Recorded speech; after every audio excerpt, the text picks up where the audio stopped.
Assalamualaikum dan hai guys. Jadi minggu ni nak kupas dengan korang satu perkara ataupun isu yang dikejutkan.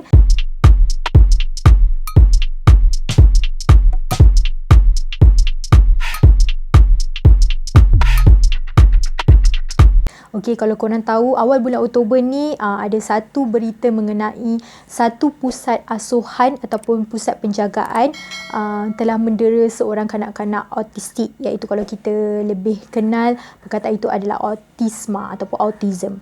Okey, jadi awal bulan Oktober hari itu satu pusat jagaan di Ampang ini menunjukkan salah satu ataupun salah seorang pendidik yang sangat kita rasa sepatutnya kita menghargai telah mendera seorang kanak-kanak yang kurang upaya. Okey, jadi nak bahaskan kat sini banyak sangat perkataan ataupun kes-kes penderaan, berita-berita penderaan yang dah berlaku dekat Malaysia ni. Okey, cuma ramai yang tak titik beratkan dan ramai yang masih lagi leka. Okey, jadi kepada sesetengah pendidik ataupun sesetengah penjaga, anda adalah salah satu orang yang bertanggungjawab untuk menjaga kanak-kanak ini, dan juga ibu bapa banyak bagi orang kata trust, okey, banyak beri kepercayaan, banyak memberi galakan supaya anak mereka dijaga dengan baik di satu tempat jagaan yang mereka rasa sangat bagus. Jadi pada isu ni kan memang tak pernah lari daripada negara kita. Memang sentiasa ada dan sentiasa akan berlaku dan berulang. Cuma justice ataupun keadilan tak pernah nak disuarakan. Mungkin ada disuarakan tapi selepas tu dia akan diam dan membisu.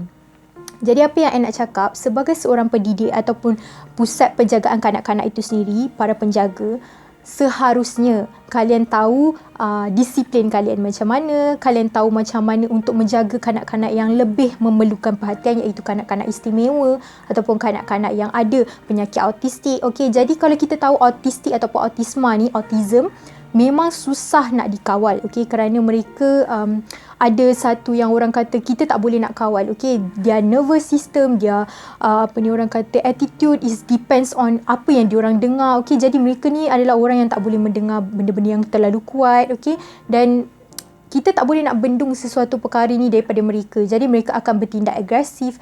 Jadi seharusnya sebagai seorang pendidik ataupun seorang penjaga haruslah menitik beratkan perkara-perkara macam ni. Sebabnya kadang-kadang kita tak tahu kan budak-budak ni diorang memang nakal. Okey, tapi kita tahu kalau kita jadi pendidik, penjaga, memang kita kena sabar. Kalau macam tu, macam mana kita nak didik lebih banyak anak-anak muda sekarang? Anak-anak muda sekarang pun banyak yang bukannya kita boleh cakap okay, no. Mereka akan terus macam start agresif dengan kita. Okay, sebab kita tak tahu mereka ini tumbesaran mereka sangat cepat dan mereka sangat cepat belajar. Jadi ada benda yang mereka tidak tahu lagi yang sepatutnya tak boleh dilakukan.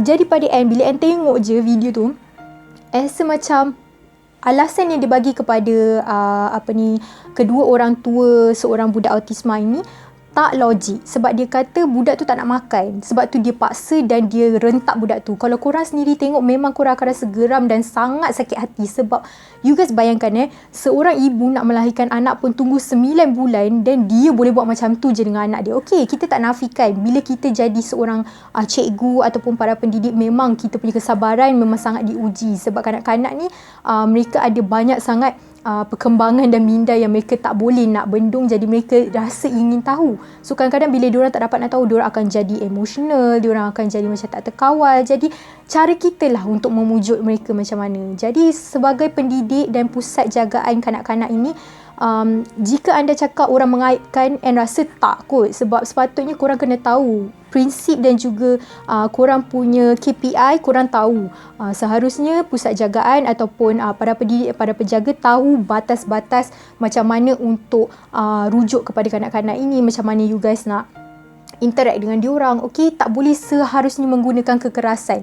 Okey, bukannya senang semua orang nak sabar, betul, tapi inilah tanggungjawab yang perlu kalian titik beratkan. Okey, sebab tak semua orang boleh rasa untuk menjadi seorang pendidik. Tapi jika anda seorang pendidik, andalah seorang penjaga, andalah yang sebenarnya menggerakkan kanak-kanak itu dan memberikan satu impak yang besar kepada kanak-kanak dan juga orang-orang yang anda jaga. Okey, jadi nasihat tolonglah kepada para penjaga dan juga para pendidik, tolong titik beratkan, okey, satu, keselamatan dan orang kata kesihatan anak-anak, dan yang kedua, satu pusat penjagaan perlu orang kata apa, menitik beratkan.